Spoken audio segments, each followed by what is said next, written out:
So, a very good afternoon to all of you present here. I, Dr. Krishna Sinhamahapatra, welcome you to the first lecture of the lecture series on the topic English in India, History, Evolution, and Features.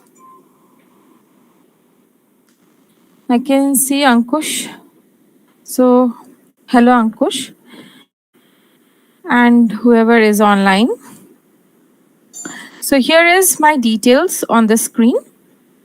And this is a part of BARTI's lecture series for NetSet English. And we are taking up the unit on English in India, History, Evolution, and Features. During the lecture, you can connect with me through the chat box, wherein you can put in your questions. After the lecture, you can get in touch with me on my personal channel for audiobooks, which is Krishna's Canvas. So, this topic which we have taken up,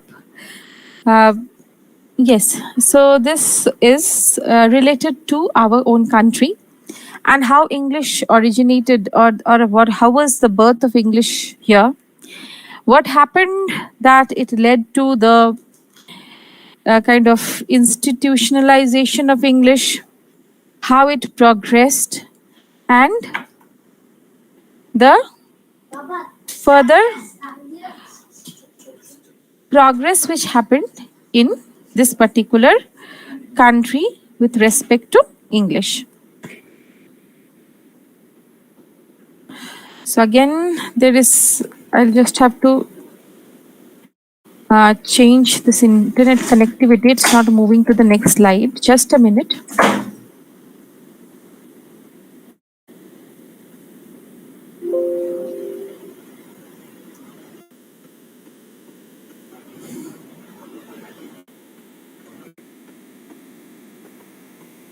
So I'm just changing the connectivity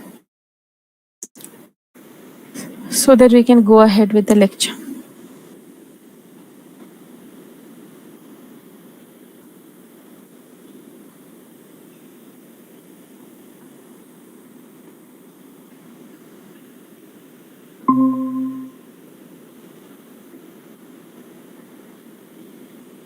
Yes. So now I hope the screen is visible, and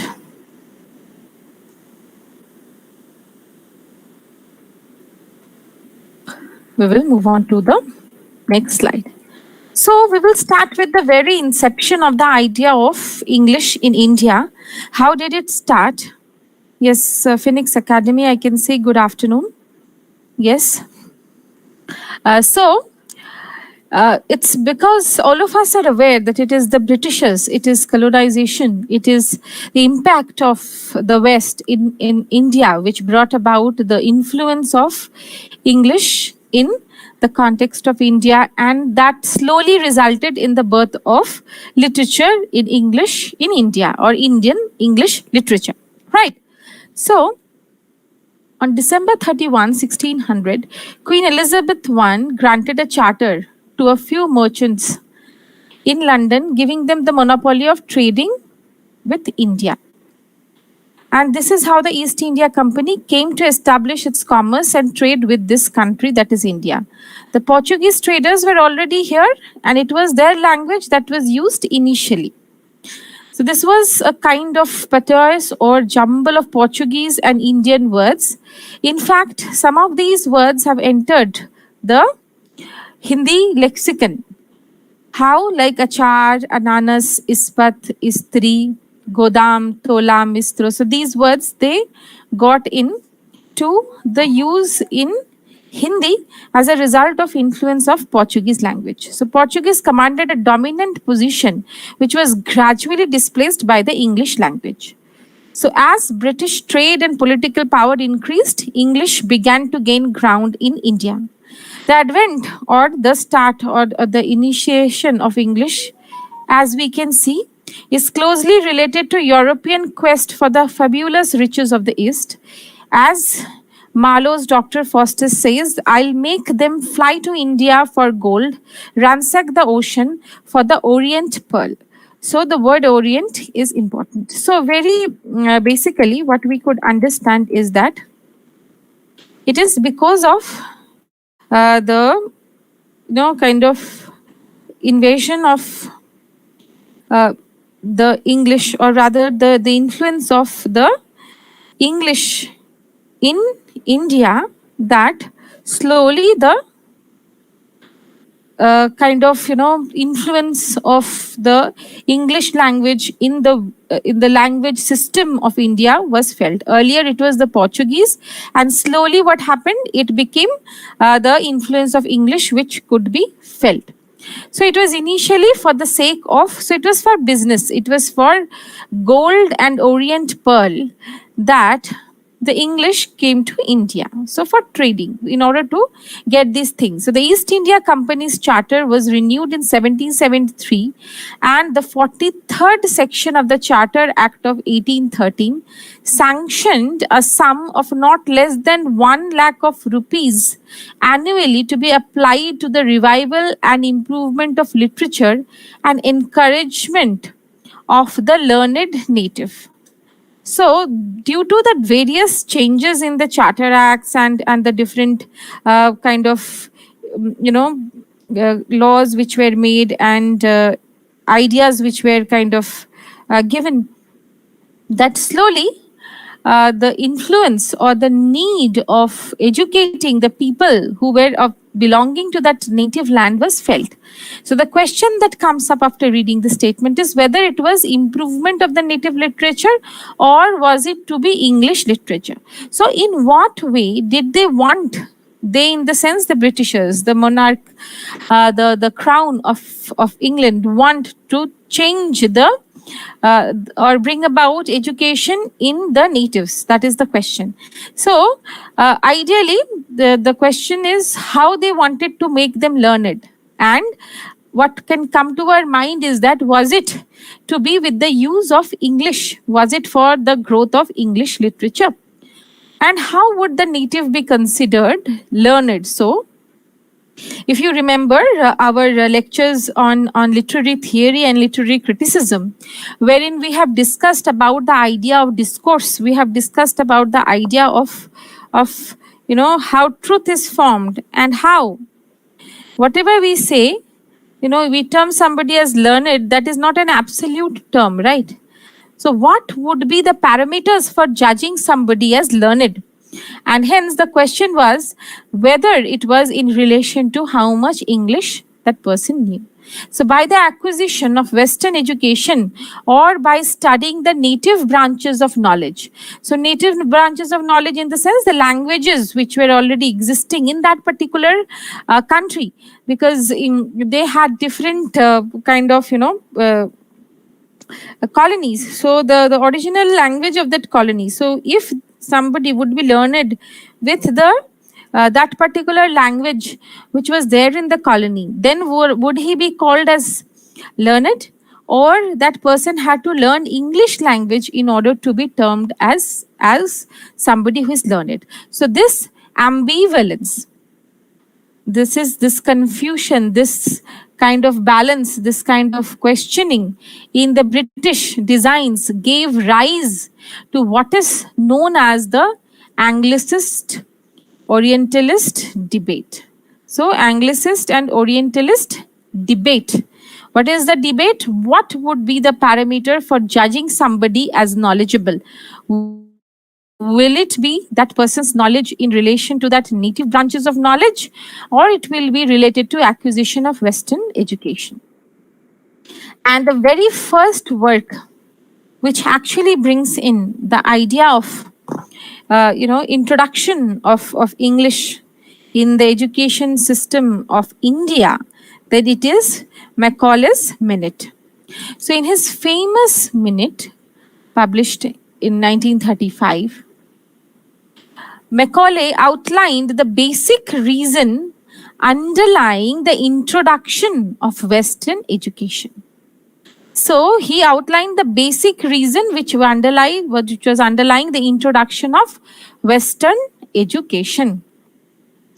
We must at present do our best to form a class who may be interpreters between us and the million whom we govern, a class of persons, Indian in blood and color, but English in tastes, in opinions, in morals, and in intellect.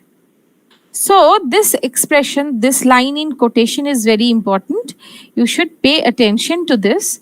That, what was the main purpose for the introduction of English, language teaching in India? What was the main reason behind that? So first we saw that the English men, they came to India for trading, and as a result of that, they needed to communicate with the people who were living in that country. So when they came to India, they needed interpreters because they kind of could not understand what language was said by the people living in that country, language of the Orient, the people who are originally in that country. That is why they felt that they needed interpreters. And what is the role of an interpreter? The role of an interpreter is to interpret one person's words and then convert that, translate that into the other person's language, and then convey the message to that particular person. So it's the communication process wherein the sender and the receiver is there.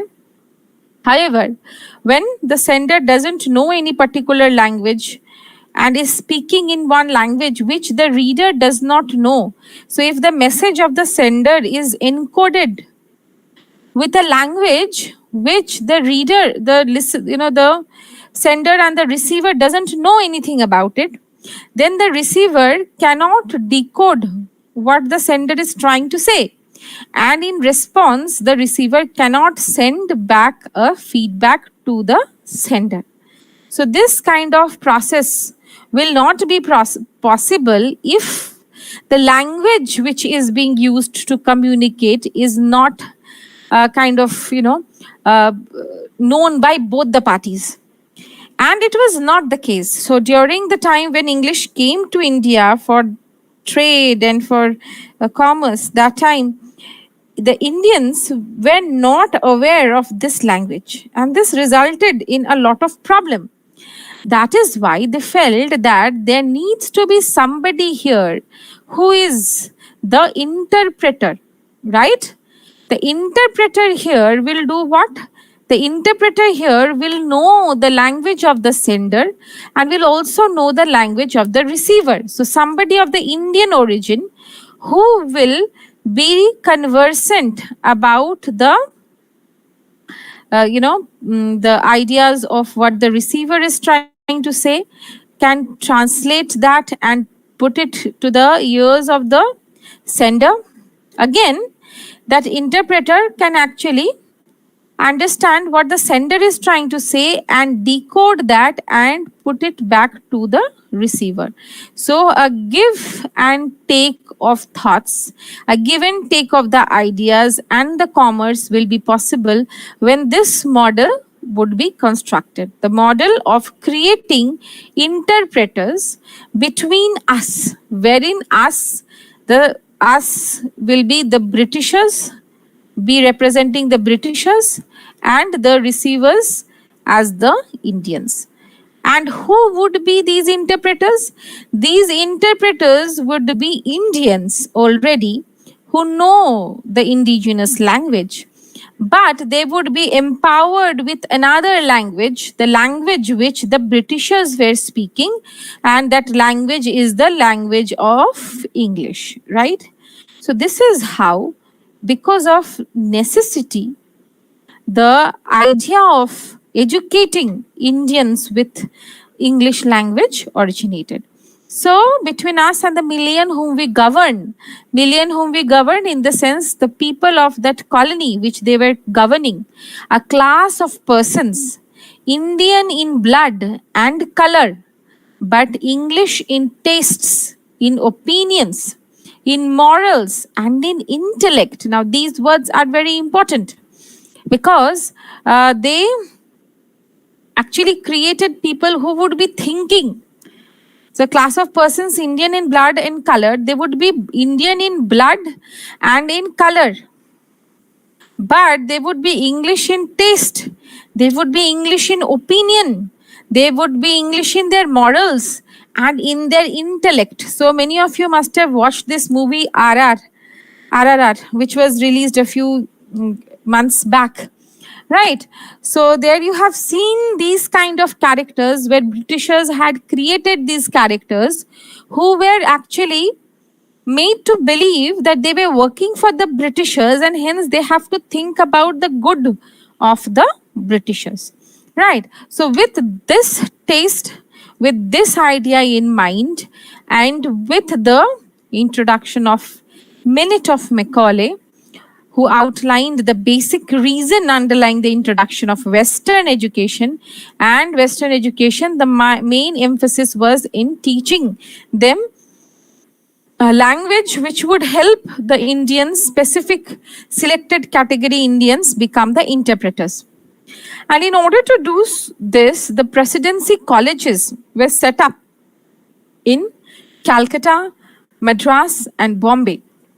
Today, the presidency colleges are very well known. They are very established, and they are so established because of their rich heritage. And the main idea of their heritage is that they were the colleges which were set up by the Britishers with the intention of spreading Western education, of initiating the idea of teaching English. And they were set up in Calcutta, in Madras, and in Bombay. So till now we have these presidency colleges which are important bodies of kind of disseminating knowledge.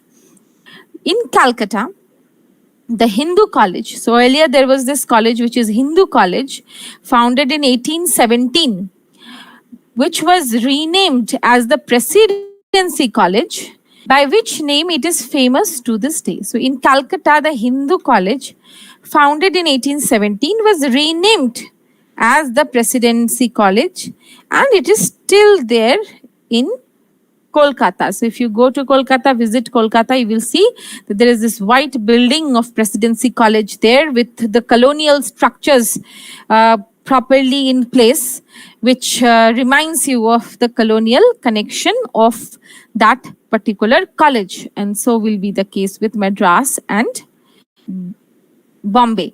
And it was Bombay and Madras then. The names were also the same. Now we have the new names for these cities.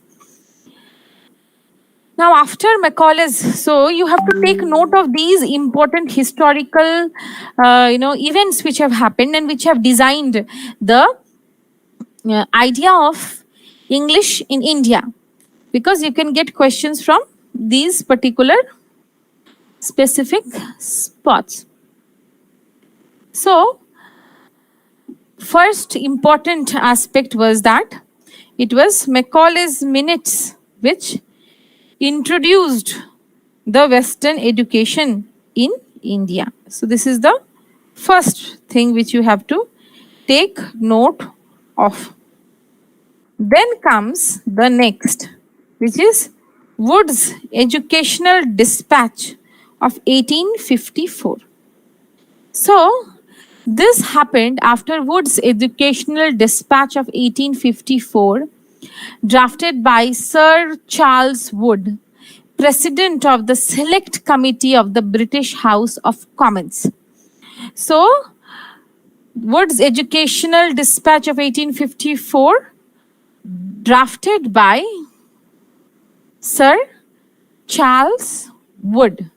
The highlights of this dispatch were the setting up of schools and colleges, as well as introducing a system of grants in aid. So there would be a two-tier system of education. What would it be like? A higher and a lower. So it was kind of planning to set up what? It was kind of planning to set up schools and colleges, as well as introducing a system of grants in aid. So what we are seeing is that the Britishers, what they did is that they brought in a kind of systematic investment, a systematic structure of education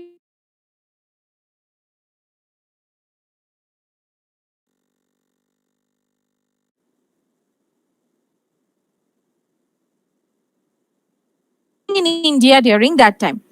So Wood's dispatch, as we can see, was planning to set up both schools and colleges and also set up a system of grants in aid. So there would be a two-tier system, two-tier in the sense two levels system of education, wherein it would include a higher and a lower level. So the English language is to be the medium of instruction in the higher branches and the vernacular in the lower. So this was the decision which was taken, that English language to be the medium of instruction in the higher branches, that is in the higher classes or in the college or in the later on. However, vernacular or the mother tongue which was used during that time in that particular place would be used for the lower level of education, that is in the lower classes. And this is a question which you can actually connect with the today's reality. So you will see that most of the government schools, though with National Education Policy 2020, various new changes are now bound to happen. But if we would just forget about National Education Policy 2020 as of now and think of the traditional education system which we have seen growing as school students, as all of you have witnessed as school students, you must have seen that when you were studying in your lower class, lower KG, you were taught with your mother tongue, you were taught in the vernacular language, and then slowly as you grew up and you were in the college, you were specifically if you were not studying in an English medium school, you were studying in any particular school which is not English medium, then you will see that it is vernacular throughout the school. And it is only when you graduate from school you have again the option of selecting which medium you want to select. And if you are selecting English medium, you actually start learning or start practicing English through studies. So this is what we can actually correlate with the present situation. Now, addressing graduates of Madras University in 1869, Lord Napier outlined his government's policy. So the higher English education will give you a new basis of national unity. So what would the higher like English in the higher classes help you in? English in the higher classes would help you to get a new basis of national unity, a better knowledge of the country, self government, the government of India by the Indians in modified form, a participation in the general intellectual movement of the world now and hereafter.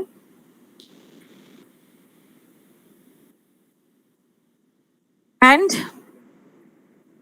the very basic idea would be that it would broaden your horizon to analyze the idea of education in the English education system. The next point which you have to keep in mind is the Hunter Education Commission. So, first one which we did was Macaulay's Minute, number 1. We have discussed. Number 2, we are discussing Wood's Educational Dispatch of 1854. Now, the third point which we are discussing is Hunter Education Commission. Yes, good afternoon, Harshvardhan. So, the Hunter Education Commission was a commission appointed by Viceroy Lord Ripon with the goals of investigating complaints about non-implementation of the Woods Dispatch of 1854. So we are talking about this Woods Dispatch of 1854.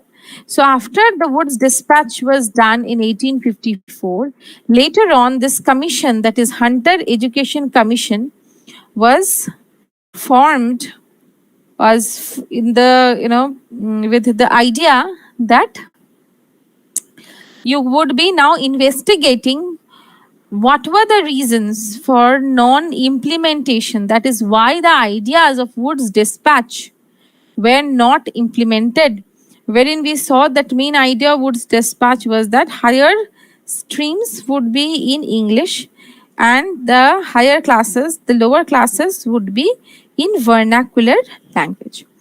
So the current status of elementary education in the British territories and suggesting ways to extend and improve it.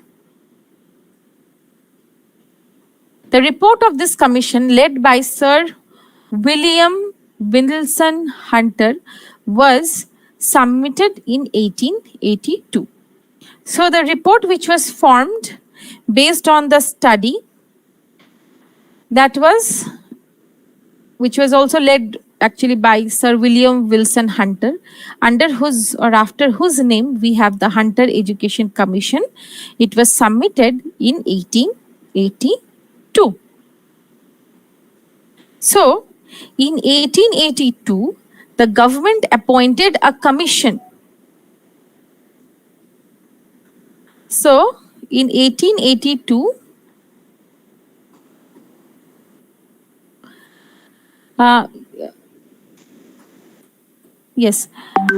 the government appointed a commission chaired by W. W. Hunter to review the country's educational progress since the dispatch of 1854. The Hunter Commission's recommendations focused primarily on primary and secondary education. So they focused on primary and secondary education. So as we discussed in the previous slide, this commission was framed in order to do what? In order to investigate the reasons for non-implementation of Wood's Dispatch, the reason why it was not implemented, and the progress which had happened since the Wood's Dispatch of 1854. Was there any progress? What was the progress? If there was no progress, then why there was no progress? So the Hunter Commission's recommendations focused primarily on primary and secondary education. Now, there are some other points which it focused on, which we are going to see. So, it emphasized the importance of the state's special care in the extension and improvement of what? Of primary education, and that primary education should be imparted in vernacular. So it emphasized the importance of what? The state's special care in the extension and improvement of what? Of primary education. And that primary education should be imparted in vernacular. If you remember the points which we were discussing regarding Wood's Dispatch, there it was stated that it should be in what? It should be in the vernacular language. So it was suggested that control of primary education be transferred to newly formed district and municipal boards. So further directives were given here as to how Wood's Dispatch could be implemented in a better fashion. So it was suggested that the control of primary education was to be transferred to what? To newly formed district and municipal boards, which were formed anew. drew attention to the inadequate female education facilities, particularly outside presidency towns. So when we are talking about the presidency towns, we're talking about the important towns, but other than the important towns, the main towns, women education or education of female was not at all there. So it was inadequate. So it's interesting that they gave importance to the idea of female education, which was not existing in our Indian education system.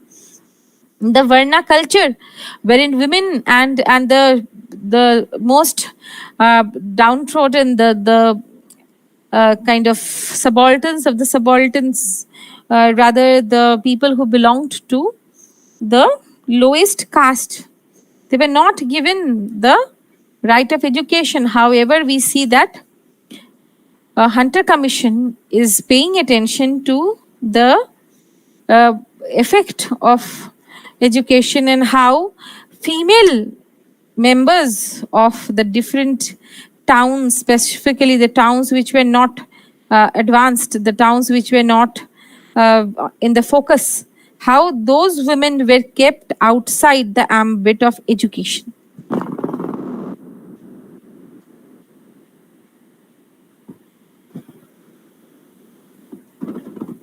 So, literate candidates, that is, who had studied, who were educated, literate candidates were given preference for lower level government jobs and primary schools in undeserved areas were expanded. So,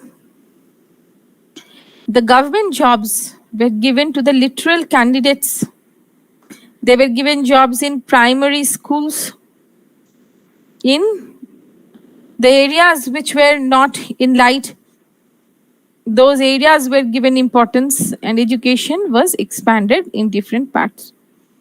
Under the Local Self-Government Act, district and municipal boards were entrusted with the management of primary education. So, under the Local Self-Government Act, district and municipal boards were entrusted with the management of what? Of primary education. Herein we have already discussed about the district and municipal boards being entrusted with the duty of the management of primary education. The funds were divided into rural and urban areas to prevent funds designated for rural schools for being misappropriated by urban schools. So the funds were divided into what? Into rural and urban areas in order to prevent funds designated for rural schools from being misappropriated by urban schools. So we see that a very disciplined kind of structure was created wherein the funds were also divided as per the area the school belonged to and how equal importance would be given to each part or every single school which was existing. So private parties were to establish secondary schools with funds provided by the government. So private parties, for the example, now you have got so many different private associations. It might be government kind of people coming together, or it might be private investors coming. But during that time also we see that private parties were asked to pitch in. So they would establish secondary schools with funds provided by the government. So with funds provided by the government, the private parties were to establish secondary schools. To guide such private schools, model schools fully run by the government were to be established in each district. So the private schools, since it would be run by certain private parties, they would not be left alone. They would have to follow certain model schools, which schools were actually fully funded and were completely run by whom? By the government. So the government would be running certain private schools in order to kind of guide the private schools which would be started by the private parties. So this is how the inclusion of the parties of the private sector was also included. So secondary school curricula were also revised with academic and vocational courses being divided into various branches. So we see that their conception, their idea was so advanced that they were not only talking about the academic but also the vocational courses. So now you will see that there is a lot of importance to life skills, vocational skills in the new educational policy. NEP 2020. Here also we see that the commission was recommending that the secondary school curricula should be revised. And how should it be revised? It should be revised with academic and vocational courses being divided into various branches. Missionary schools were discouraged, and the Raj encouraged Indian participation in the private school system. So they wanted Indian participation in the private school system which they were trying to set up.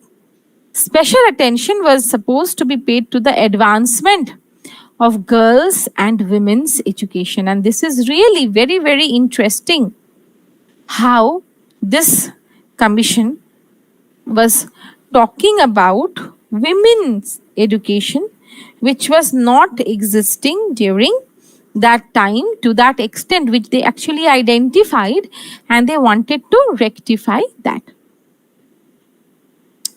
So, which is the major recommendation by Hunter Commission? Major recommendations by the Hunter Commission of 1882 resulted in the following changes in the education system of British India. What are they? Preference was given to literate candidates for government jobs. So anybody would not get a government job. In order to get a government job, you had to be what? You had to be literate. That is, you had to be educated. So they gave importance to education in order to make government jobs available to the candidates who were educated. And along with expansion of primary schools in backward districts. So they were also talking about the expansion of primary schools in backward districts. And in the form of literate candidates, we saw for higher classes, they emphasized on the need of teaching in English. They emphasized on the need for English education for the people to get the government jobs. So in a way, they created a condition wherein the people who would look for a government job, they would have to actually study not only in the primary section, but then also in the senior section. And when they would be studying in the senior classes, what would happen? They would be imparted in the colleges and the higher education institutes, they would be imparted knowledge in English. So their ability to speak in English or to converse in English or to be the interpreters would improve, and then they would get a job because of that. So we see that they created demand for the need to be educated in English by saying that government jobs will be available to literate candidates only. Now the next commission which we have to pay attention to is the Indian Universities Commission 1902. So the Indian Universities Commission was a body appointed in 1902 on the instructions of Viceroy of India, Lord Curzon, and it intended, so it desired to do what? To make recommendations.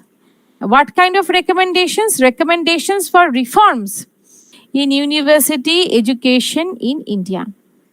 As the very name suggests, it's Indian Universities Commission of 1902. It was basically a body which was appointed, as we see, in 1902 on the instructions of Viceroy of India, Lord Curzon, intended to make what? To make recommendations. What kind of recommendations? Recommendations for reforms. That is bringing about new changes, new structure, kind of coming up with a renewed focus in university education in India. So this is what the Indian Universities Commission of 1902 was talking about. So Lord Curzon evinced keen interest for the development of education in British India. So Curzon, or Lord Curzon, was very, very interested in the spread of education in British India.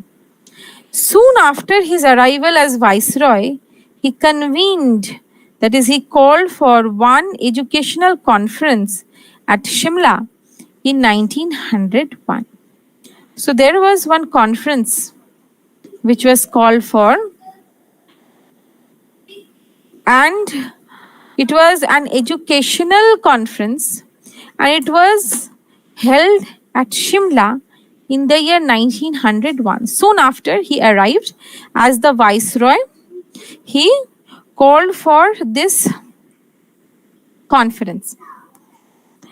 And the main propaganda or the main agenda of this conference was to do what? To discuss the problems ranging from primary to university education. So their main subject was education, and they were focusing on the problems, and the problems of not just one kind of class or section, but rather from primary to university education, the various problems which were existing, they were discussing about these problems. But it is a matter of great concern that not a single educated Indian was invited to attend the conference. So they were having a discussion regarding the future of education in India.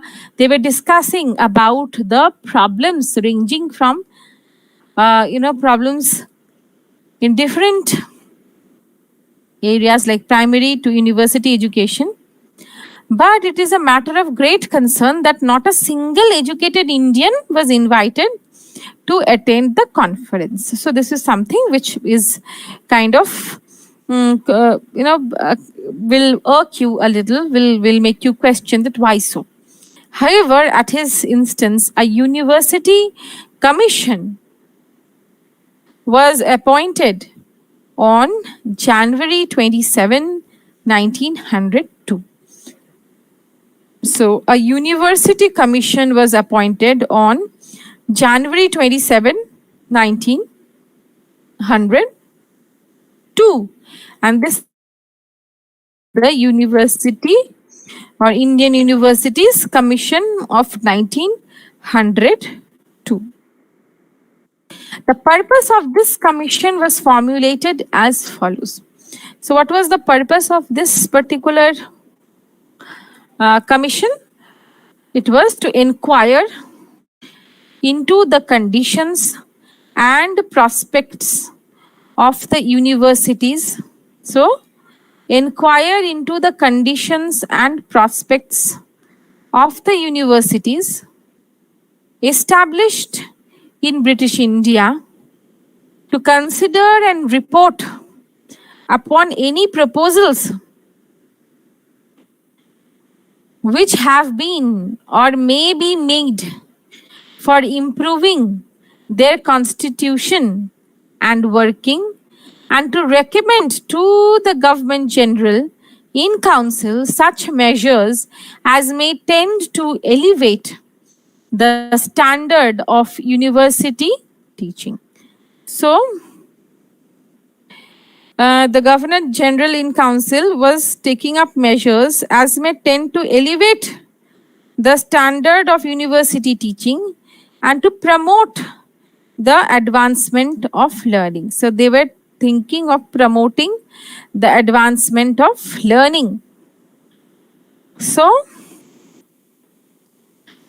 the Governor General in Council was taking up measures so as to tend to elevate the standard of university teaching and promote advancement of learning, because you know that research and further kind of advanced level of learning happens at the universities.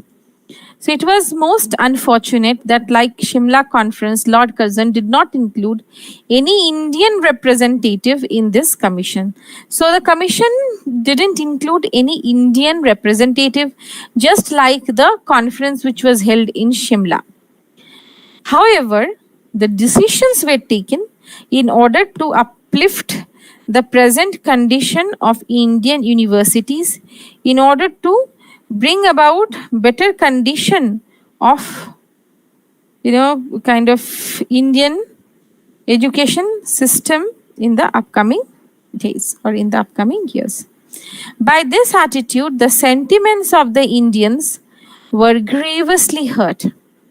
So what happened by this attitude? By this attitude, the sentiments of the Indians were grievously hurt because they were not invited both for the Shimla conference and also for this commission, which actually hurt the sentiments of the Indians. Now, in connection with the improvement in the administration and education of universities, the commission recommended the following.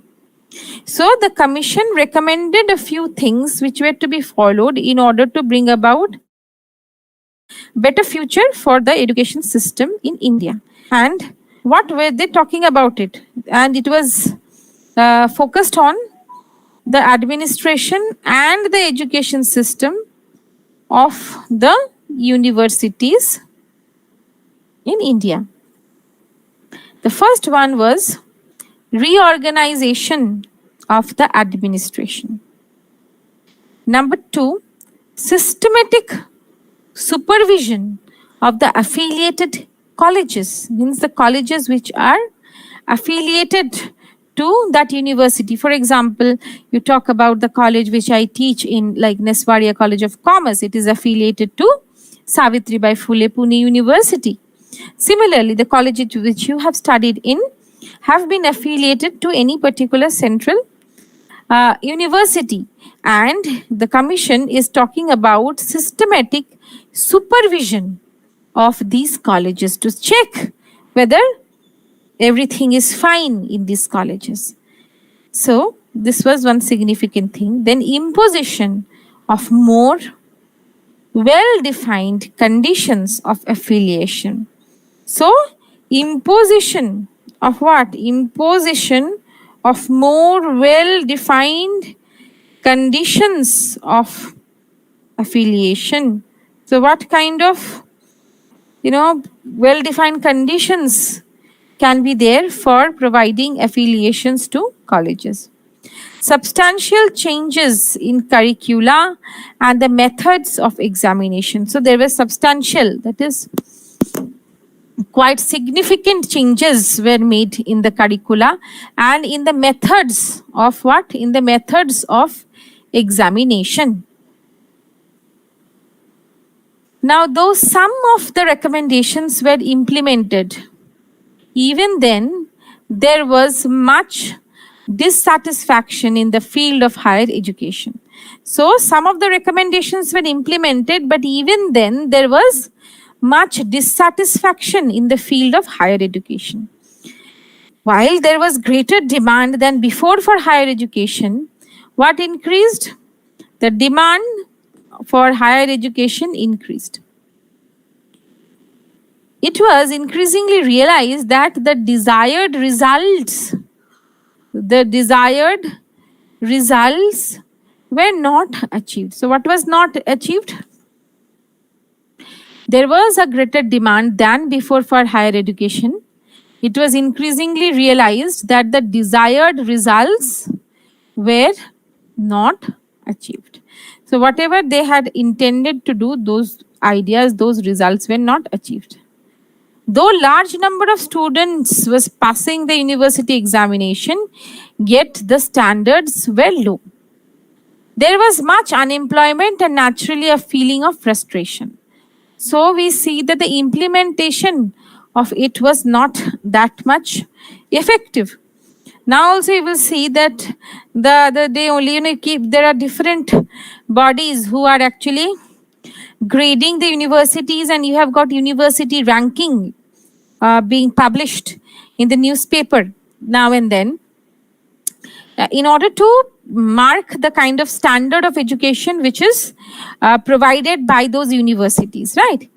Why is it done? It is done in order to keep the universities always aware of the fact that they are being judged. They need to work properly. They need to take care of the education system so that proper change can be brought about and proper education can be given, right? Similarly, here also, there were these ideas were put in, but though many students were passing, the standard of the students was not so good. It was not that up to the mark. So the result was there was a lot of unemployment and naturally a feeling of frustration because of the education system. Now we come to the next point which we are going to discuss, which is Gokhal's Bill of 1912.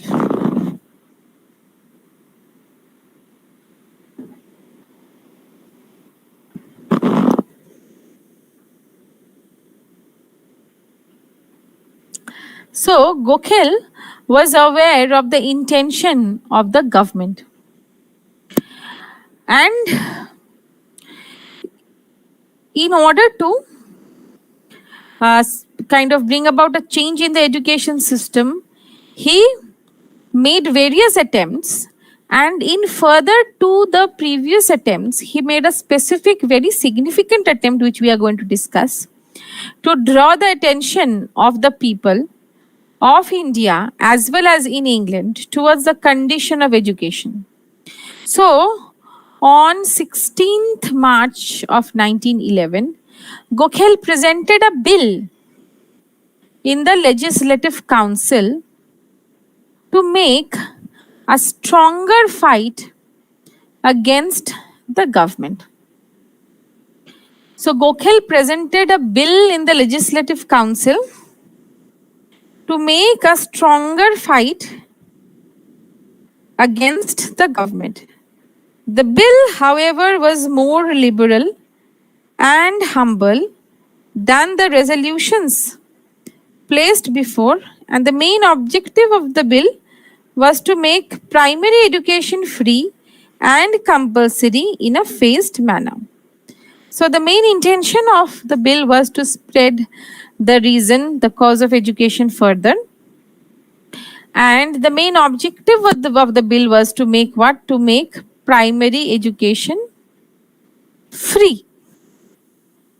So this was a significant step which the bill wanted to bring about. It is free and also compulsory. Now this is also, if you remember, the school chale hum, school for all, the free and compulsory education provided by the government. So this is actually reflecting the similar idea. So the bill was to make primary education free and compulsory, and not together but in a phased manner. The bill was basically based on the Compulsory Education Acts, Compulsory Education Acts of England of 1870 and 1876. So it was basically based on what? On the Compulsory Education Acts of England of 1870 and 1876. Important clauses of the bill may be placed below. What are they? Compulsory primary education should be introduced in those areas where a certain percentage of boys and girls of school age 6 to 10 was already receiving instruction. So what is it saying? It is saying that compulsory primary education should be introduced in those areas where a certain percentage of boys and girls of school age 6 to 10 was already receiving instructions. The percentage of attendance should be fixed by the Government General in Council. So what would be the percentage of attendance which will be allowed, which you had to minimum you had to have? That would be also fixed by the Governor General in Council. Then it should be left to the discretion of local bodies whether to apply the act to certain areas under the jurisdiction or not. So it should be left to the discretion of local bodies whether to apply the act to certain areas under the jurisdiction or not. So it was related to what? To making education compulsory in the primary section, and the primary education compulsory they were planning to introduce in those areas where a certain percentage of boys and girls of school age 6 to 10 was already receiving instructions. The percentage of attendance should be fixed by the Governor General in Council. It should be left to the discretion of local bodies whether to apply the act to certain areas under their, which is under the jurisdiction which they are taking care of, if they are going to apply the act or not. Local bodies should be given the right to levy educational cess to make cost of compulsory primary education. So it also meted out the way in which the compulsory education could actually be made, free. So expenditure on education was to be shared by the local bodies and provincial government in the ratio 1:2. This is how the expenditure was to be covered. For the introduction of compulsion, the previous sanction of the Viceroy and the Governor respectively were necessary. Compulsory primary education is intended to apply in the first instance only to boys, though later on a local body may extend it to girls also. So compulsory primary education is intended to apply in the first instance only to boys, though later on local body may extend it to girls also.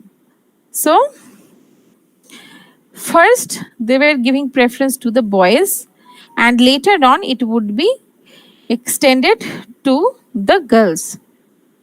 Guardians whose income is less than 10 per month should keep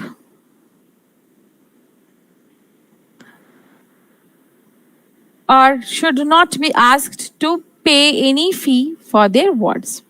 So who were very, very poor, they would not be asked to make any payment for the process of education.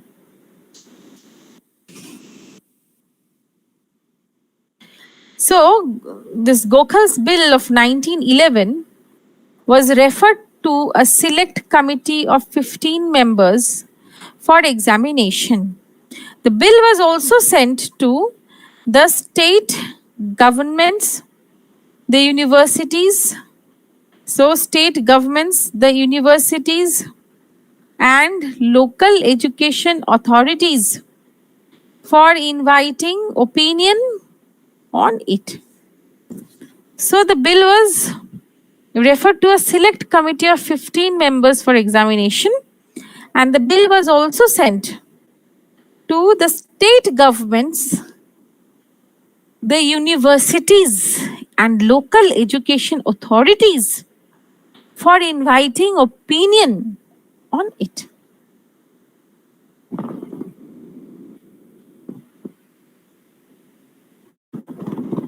The bill was taken up for discussion in Legislative Council on 17th March 1912.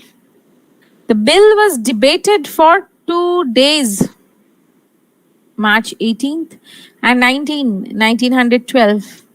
Gokhale raised his powerful arguments in support of the bill, but the government was not ready to accept the bill, and it was put to vote and was defeated by 35 votes to 13. So Gokhale's bill had really good intentions, but when it was put to test with respect to it being voted, then people didn't really vote for it. So, my lord, I know that my bill will be thrown out before the day closes. So, this is what Gokhale said. That he knows that his bill will be thrown out before the day closes. And I make no complaint. So, he doesn't make any complaint. I shall not feel depressed. So, he is not going to feel depressed. I know too well the story of the preliminary efforts. So he's saying that he knows the efforts which are preliminary. That is, when you are starting something, you will see that if you are starting your own business or you are trying to do something new, you are an entrepreneur. Even then, you fail many a times. It's not possible that you are going to win always. So you fail. The preliminary efforts, the initial efforts, they fail. So he is giving example. You know, the story of the preliminary efforts that were recurred even in England before the ACI of 1870 was passed. So in order to pass a bill, in order to create a new law, in order to create a new system, you actually have to struggle. It is not that easy. So Gokhale was very aware that his bill will not be accepted, rather it will be rejected. And the reason which he is providing is this, that he knew that any kind of change doesn't come very smoothly. There are different problems which you need to overcome in order to reach your destination. So this bill thrown out today will come back again and again till on the stepping stones of its dead selves a measure ultimately rises which will spread the light of knowledge throughout the land. So he states that, the bill which you are throwing out today will not be thrown away ultimately. The bill which is thrown out today will come back again and again till on the stepping stones of the dead selves a measure ultimately rises which will spread the light of knowledge throughout the land. So though here we see that the bill was not accepted, it was rejected, but this doesn't make Gokhale discouraged. He is not discouraged, and he is saying that he knows that if not today, but someday, this bill will be passed. And his actual kind of respect which he looks for, the actual respect for education which he is looking for, that will be restored. Thus the bill, though defeated, but it was a heroic feat. So though this bill was rejected, whatever is said in this bill, the kind of system, the kind of changes which this bill is talking about, that is something universal. It is applicable that particular point, and it will be applicable afterwards also. So he's saying that it is a measure which ultimately rises, which will spread the light of knowledge throughout the land. So the purpose would be to spread knowledge throughout the land. So though it was rejected, it had various historical or various heroic kind of significance there. Till now, we have discussed the important historical events like the Minute of Macaulay, Wood's Dispatch, which actually brought about a change in the education system, in the structure of education system in India. And now we are going to focus on the attitude which can be identified of the people who were making these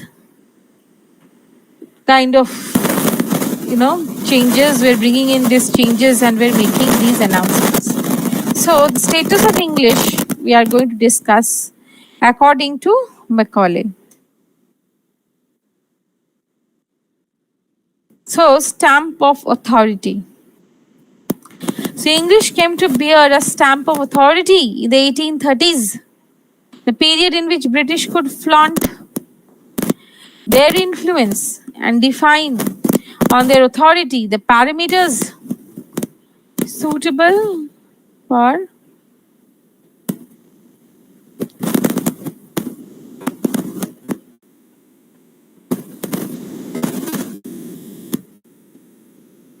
So it came to bear a stamp of authority in the 1830s, the period in which the British could flaunt their influence and define on their authority the parameters suitable to India. So in this period in which the British could flaunt, that is show off what? Display, right? Display what? Their influence and define on their authority the parameters, that is the various kind of references which would define the parameters, which would define the rules which would be suitable to India. So Macaulay's famous Minute of 1835 is the case in point. And what does Macaulay say? We started our lecture with reference to Macaulay's Minutes, and there we discussed why Macaulay thought that there was need to create this whole class of people termed as the interpreters, who would be Indian by flesh and blood, but who would be Britishers by morality, by their mind, by their soul, by their language. That is what we have already discussed. And now we are discussing another quotation from Macaulay's famous Minute. So I have no knowledge of either Sanskrit or Arabic, but I have done what I could to form a correct estimate of their value. So, stating that I have no knowledge of either Sanskrit or Arabic, but I have done what I could to form a correct estimate of their value. And how did he do that estimation? I have read translations of the most celebrated Arabic and Sanskrit works. I have conversed both here and at home with men distinguished by their proficiency in the Eastern tongues. I'm quite ready to take the Oriental learning at the valuation of the Orientalists themselves. I have never found one among them who could deny that a single shelf, now this expression is very important. Who said this? What is it referring to? And what are we discussing? Discussing that a single shelf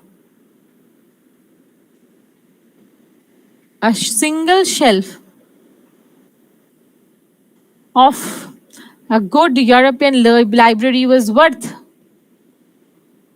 the whole native literature of India and Arabia. So without even reading properly, he passed a judgment. And according to his judgment, what is the situation of English in India?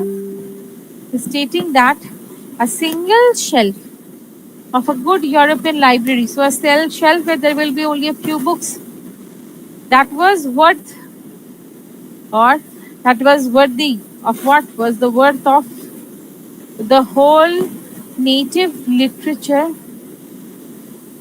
of India and Arabia.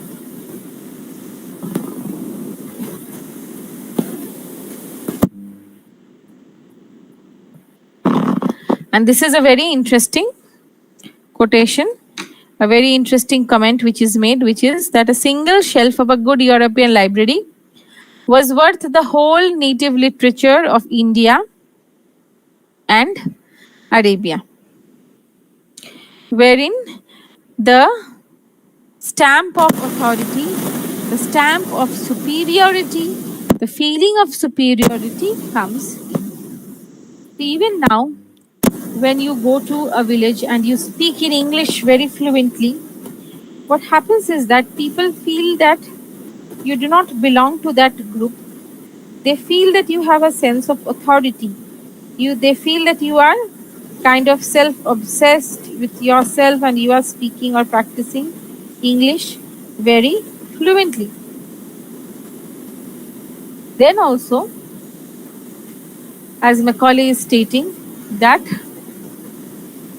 there was need to create people who would speak in English for being the interpreters. However, the point which we have to note here is the kind of a sense of authority which is practiced, wherein it is also said that a single shelf of a good European library was equal in value with that of the whole native literature of India and Arabia.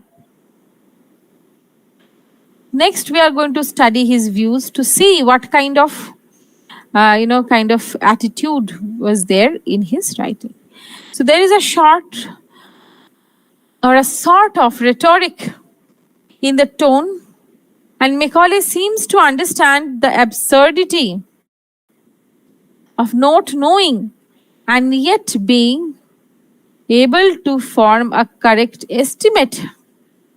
So you take a baby to the shop for the first time when he is not able to speak. Still, you will see that the baby connects with other people in the mall. Similarly, there is a sort of rhetoric in the tone, and Macaulay seems to understand the absurdity of not knowing and yet being able to form a correct estimate. So just the way a baby doesn't know everything in that particular mall, but does some kind of estimation that, okay, so the picture of toys is here. I can see that, banner there. So there must be a toy shop, and the toy shop must be big. So this kind of estimation is done by Macaulay. And Macaulay is speaking about the Indian and Sanskrit texts, not even, he has not even read them, but he is making an estimate. So There is a sort of rhetoric in the tone, and Macaulay seems to understand the absurdity of not knowing and yet being able to form a correct estimate. Add to this the fact that he is addressing the audience of his choice, the people who share not just his prejudice but his position of power, the people with the job on hand to frame a new language policy for the colony. So he is addressing what? Addressing the audience of his choice. Who are the audience according to his choice? The people who share not just his prejudice in relation to superiority of English, but his position of power. The people with the job on hand to frame a new language policy for the colony.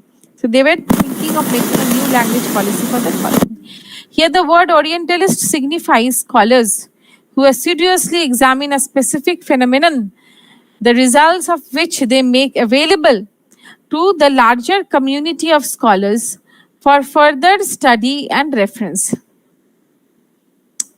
So the word Orientalist signifies what? Scholars who assiduously examine a specific phenomenon, the results of which they make available to the larger community of scholars for further study and research. Obviously, Macaulay is in no position to disagree with the Orientalists on their findings, one of which is that a single shelf of a good European library was worth the whole native literature of India and Arabia. So, we see that there is this air of authority, there is this air of feeling that he is the best, his language is the best, and the English literature is the best, is reflected in his comments, wherein he makes these comments without even reading the books. Edward Said, the post-colonial critic theorist with whom we have discussed earlier, he shares his views, and he has called in his The World, the Text, and the Critic. So the world, the text, and the critic, the rhetoric of belonging and administration. In Said's words, Macaulay's was an ethnocentric opinion with ascertainable results. So what was it? Ethnographic opinion.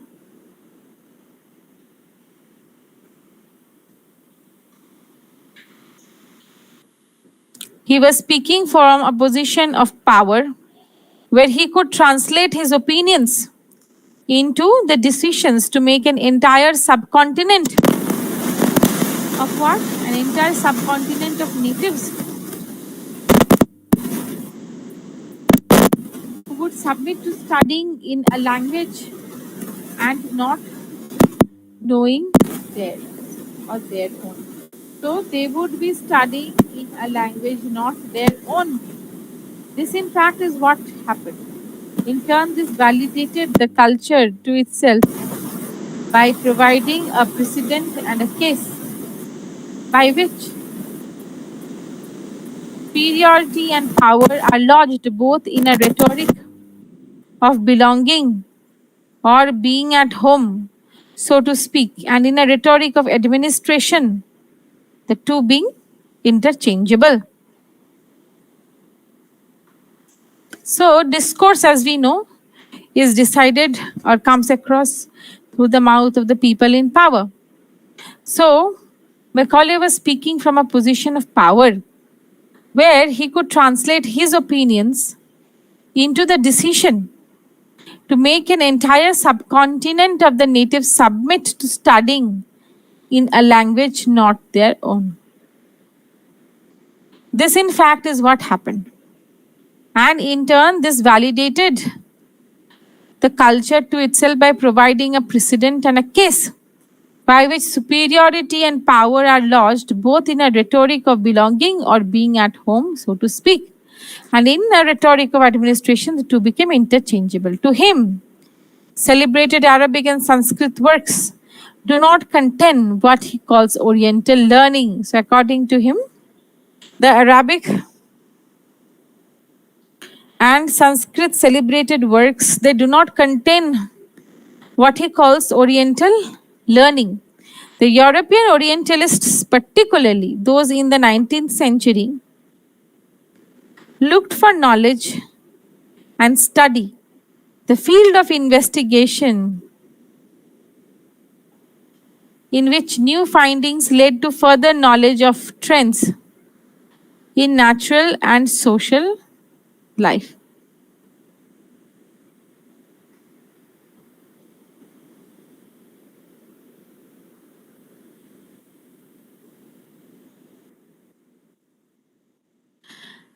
Now, after seeing the kind of attitude which Macaulay had and how his minute was the first kind of path towards the introduction of English as a part of education system. Now we are going to discuss institutionalization of English studies in India.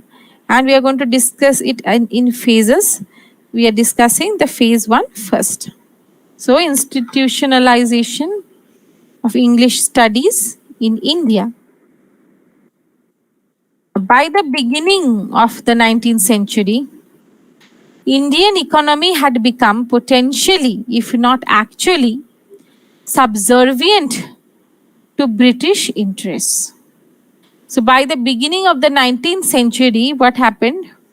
Indian economy had become potentially, if not actually, subservient to British interests. This fact was visible when more and more administrative power started passing into the hands of the East India Company and by proxy to the British regime. So East India Company was nothing other than a tool in the hands of the British regime. So whatever the East India Company would get, it was actually added to the British crown, to the British royal house, British regime. So the period also characterized the enflevement of Indian interests, divided as they became in the absence of a unifying factor. So, enfeeblement of Indian interests, divided as they became in the absence of a unifying factor. So, since there was no unifying factor, there were different views leading to some kind of, confusion.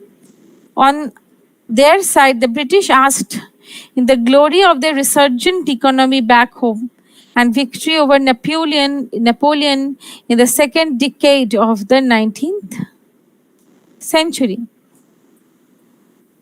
So the British basked in the glory of their resurgent economy back home and victory over Napoleon in the second decade of the 19th century. So in India, the fight between alien power and a politically weak and divided society was an equal one. A demoralized society as India was at the time, it watched abjectly the spectacle of Western superiority. So it had to see what? It had to see the spectacle or the sight of what? Of Western superiority, resented through the behavior of enlightened English-speaking individuals. So a demoralized society as India was at the time, it watched abjectly the spectacle of, that is the sight of Western superiority resented through the behavior of behavior of enlightened English speaking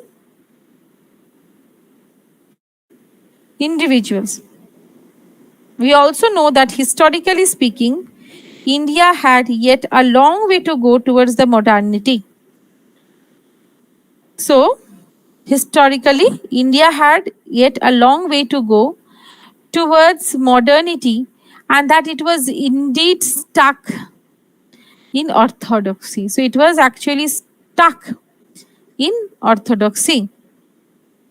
India had yet a long way to go towards modernity, and it was indeed stuck in orthodoxy. It can also be broadly accepted that the process of confrontation between the Eastern and Western ethos set in motion the extremely significant trend of liberal education and reform movement.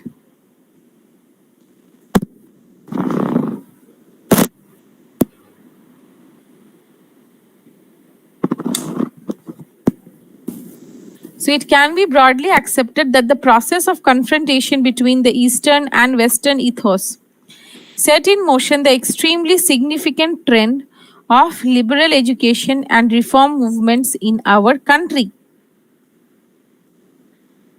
And it is actually a fact because, it is this mixture of the Eastern and Western ethos, their ideas and thoughts. The books like Rights of Man. So these books actually awakened our freedom, or rather our reformers who could study and who would read these works. So the Eastern and Western ethos set in motion extremely significant trend. What is the trend? The trend of liberal education and reform movements in our country. So enlightened with this Western knowledge, different writers actually wrote good works, different poets wrote good poems, and this actually helped what? It helped the progress of the country. Through English, our elites and middle class individuals came face to face with a perspective radically different from their own. Let us look at the developments that were to take place in the introduction of English during the second phase. So, this is what we were discussing about the first phase in the previous and this particular slide.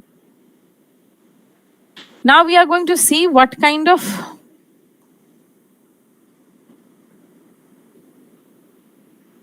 effect could be seen with the introduction of English in India in phase 2. The momentous happening with which the second phase of English in India is linked was the famous revolt of Indian soldiers against the British in 1857. It was termed mutiny, the Sepoy Mutiny, since the British considered it an illegal and unethical act. So, the important moment with which the second phase of English in India is linked was the famous revolt of Indian soldiers against the British in 1857, and it is termed as the Sepoy Mutiny. And why was it done so? Since the British considered it an illegal and unethical act. And what was the problem? So,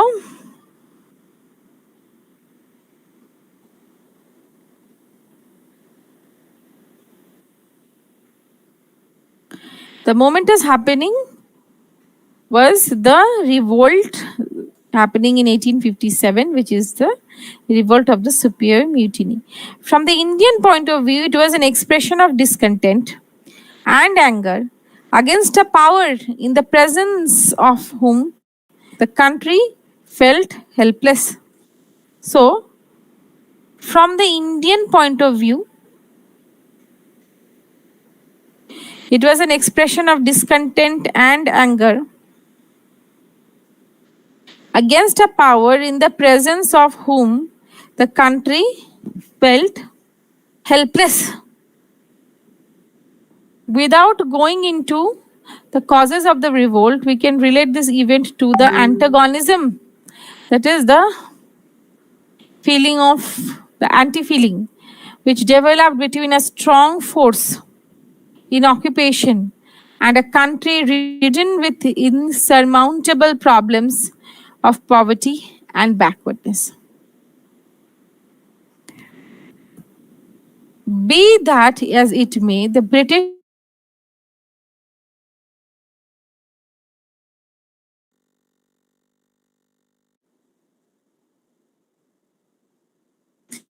that is also what we are discussing. And we are seeing that 1857 onwards, after the Sepoy Mutiny, there was a new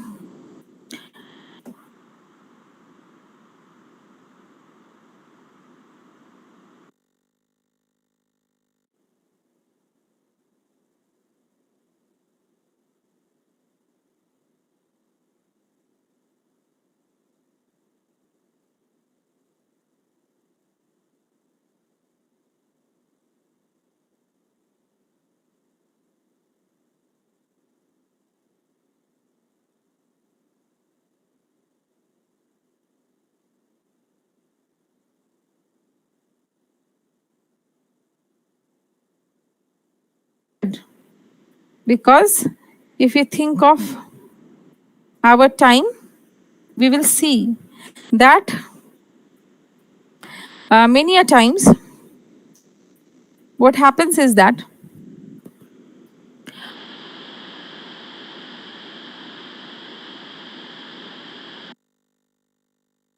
in order to take one idea ahead.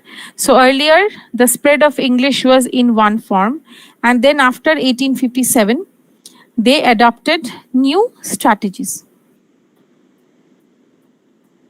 The general perception of English was also altered with respect to Indians, with respect to context, with respect to where it was written. Indians from now on would be treated with suspicion, irrespective of whether they were from the middle classes, the urban poor villagers, or the landed gentry. So, Indians would be treated with what? With suspicion, irrespective of whether they were from the middle classes, the urban poor villagers, or the landed gentry.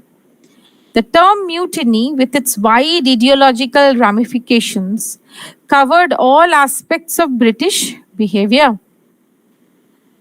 The question is whether the adoption of English by Indians in the meantime had given a wrong, mutinous individual freedom differently from the way they were supposed to do by their masters.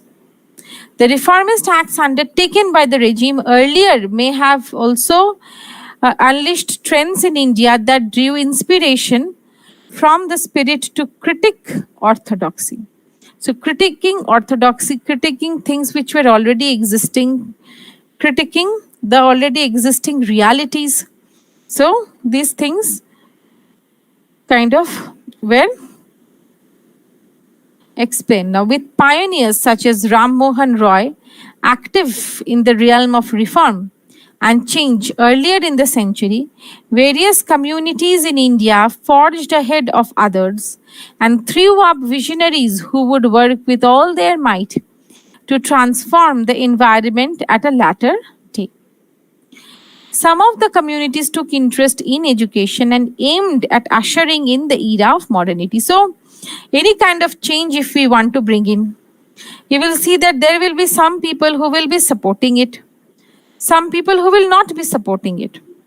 So, here also we saw that certain sections were not really inquisitive. However, certain communities took keen interest in education and aimed at ushering in the era of modernity.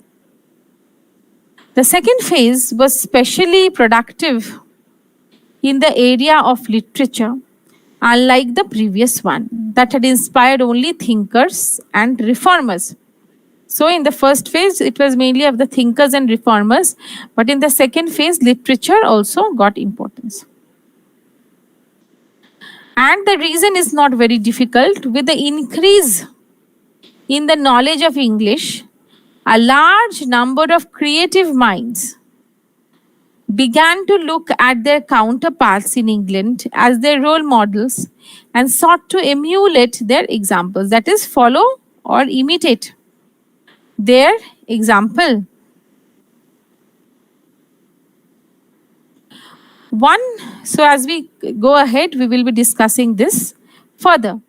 And one of this example is that of a novel written by Bankim Chandra Chatterjee. So he is a Bengali writer who is very, very well known in Bengali literature. He actually wrote a novel in English, and the novel is named Rajmohan's Wife, presented in one go a peculiar amalgam of the Indian folktale and the English novel. So it was a mixture, an amalgam means mixture of the fusion of the Indian folktale and the English novel. So what was happening? Were using a language which is English, but the context was not based in England, right? It was an Indian context which we were presenting in the English language. So this particular novel which we are talking about, Rajmohan's Wife by Bankim Chandra Chatterjee, it was actually an amalgam, a mixture of the Indian folk tale and the English novel. Whereas the characters in the novel are typically Indian with shades of black and white, that is, the positives, the negatives, different aspects. The descriptions of nature and the ornate style draws much from the contemporary English writing of the day. So the characters are Indian with different shades of black and white. Descriptions of nature and the ornate style draws much from the contemporary English writing of the day. And it was a mixture of Indian folktale and English novel. Add to this the fact that the narrative reveals a number of influences. So what does the narrative do? The narrative reveals a number of influences of the contemporary thought in England.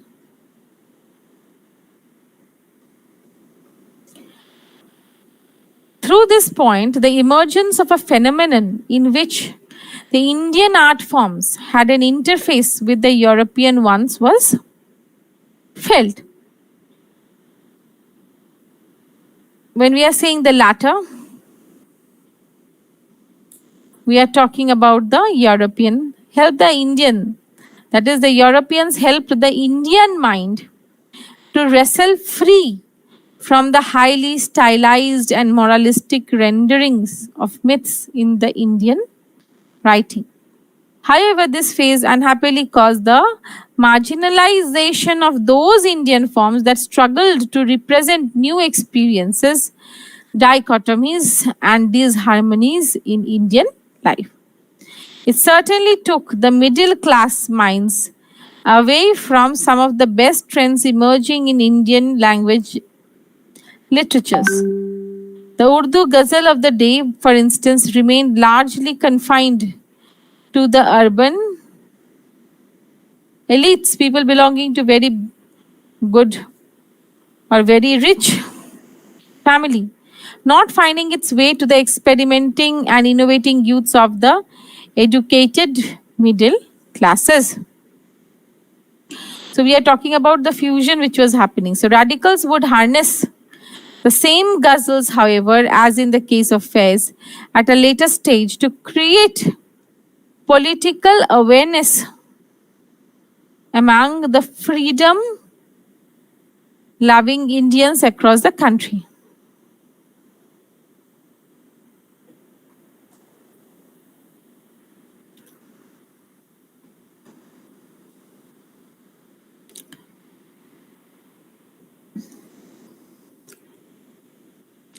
As said above, English in India in this phase opened a window.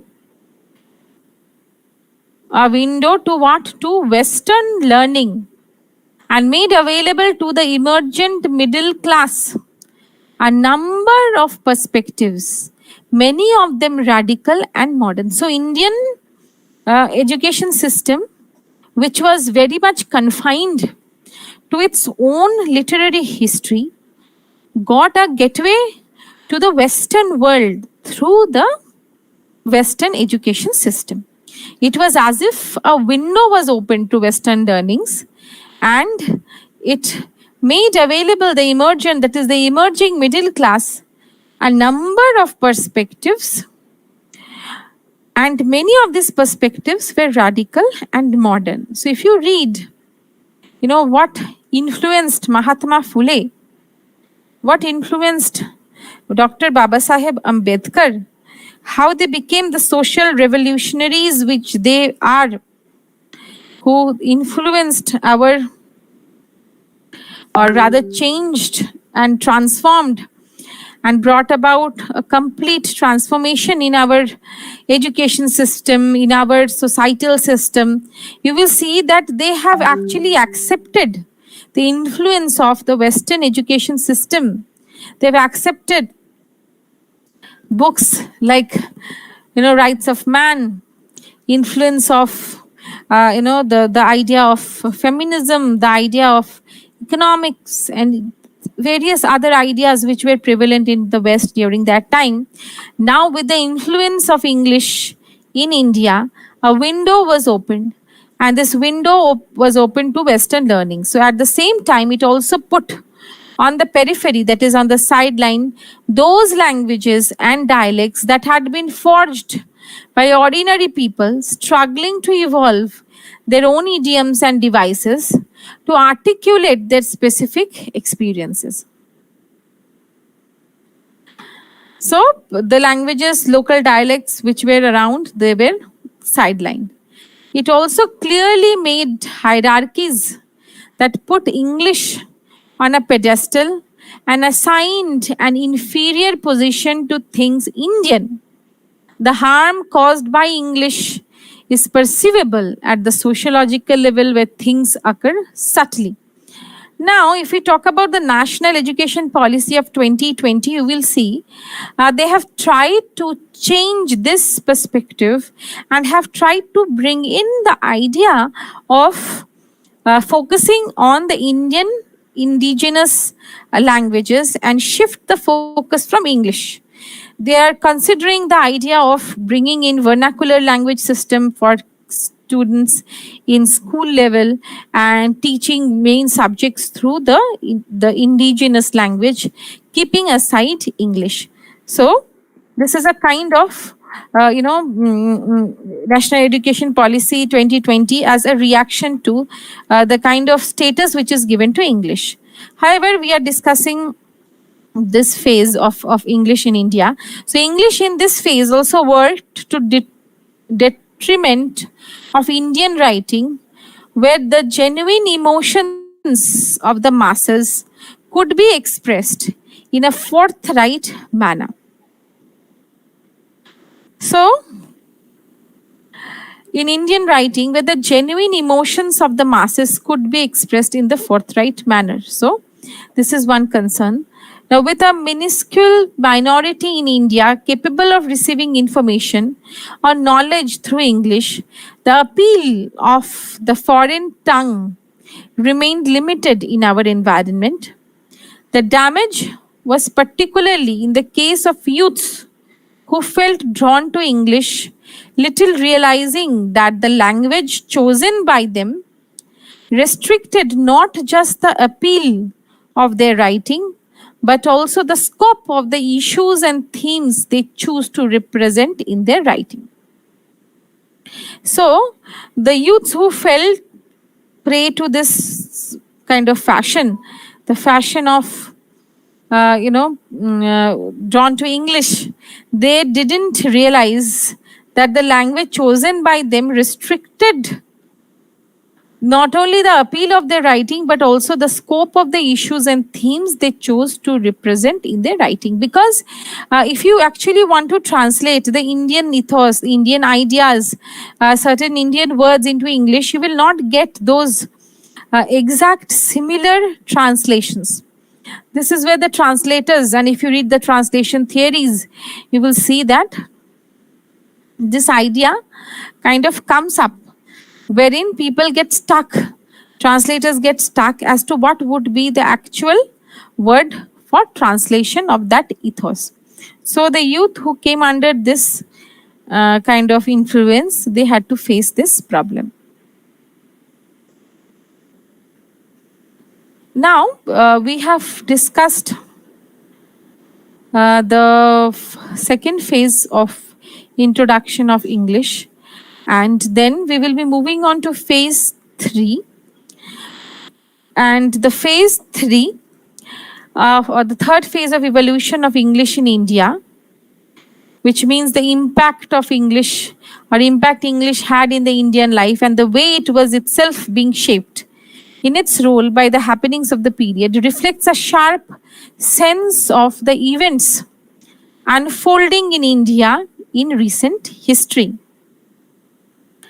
This phase brought out the inefficiency of a foreign language, whatever the extent of patronage the language enjoyed. So, however the support was, in the period our society decided to form itself as a meaningful entity by adopting a course at once challenging and desirable.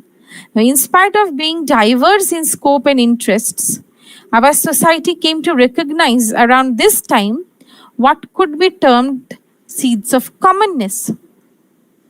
And here the reference is to the Indian national movement that began towards the end of the 19th century and culminated in the independence of 1947.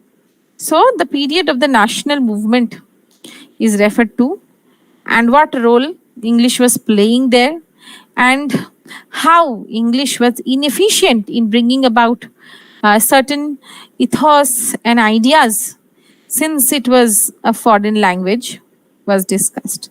So we see a peculiar relationship, clearly an antagonistic one, between the nationalistic approach or upsurge in India and English. So the nationalist upsurge and English were opposing each other. They didn't go well together. Right? This is also the question of the role a language or a number of languages play in what can be broadly called social life. And we have to remind ourselves again that India was a British colony, bearing the bitter implication of being second to a metropolitan center. It was supposed to serve at the cost of resources, culture, identity, and dignity, the interests of the foreign power. And Macaulay's dream of creating a middle class in India that would fight English battles and act as a buffer between the administration and the common masses took a reverse turn in the nationalist phase. So the people who got educated, instead of supporting the Britishers, they turned around and now they were speaking for their own country. And that is what created a change in Macaulay's dream. The dream came across as just the opposite. So one noticed a split between English knowing middle classes meant to emulate the behavior and values of the master segment and thus working to detriment their own society. This happened, but the reverse also raised its head deep within their psyche. So we will be stopping here today. Because here we are kind of coming to the reply to where we had started. So we started with Macaulay's Minute and how Macaulay's Minute was, framed in order to bring about the idea that it was really necessary to implement teaching English in the right sense of the term in the colonies, because they needed who? The Britishers. They needed interpreters in order to go ahead with ruling these places, ruling these countries whom they had occupied. And hence they created, or they were interested in creating these interpreters who knew English. However, here where we stop today, we see that through the evolution of English in India, there was, with the nationalist struggle, they reached the stage wherein the people who were educated now, instead of helping the Britishers, were turning against them. So there was a split there was a split between, or faction between, the people who were supporting the Britishers and the people who were supporting their motherland. As a result, the main focus with which English was introduced kind of saw a kind of, a fork on the road, that is a division on the road, wherein two groups of people were created, and it created a lot of change, which we are going to discuss in the next lecture. What were the changes and how we could see, a different structure in the process of development of English in India. So with this, we will call it a day for today. Any questions, any points, you can put it down in the chat box. If not, thank you so much, all of you, for joining in. Take care. See you in the next session. Thank you.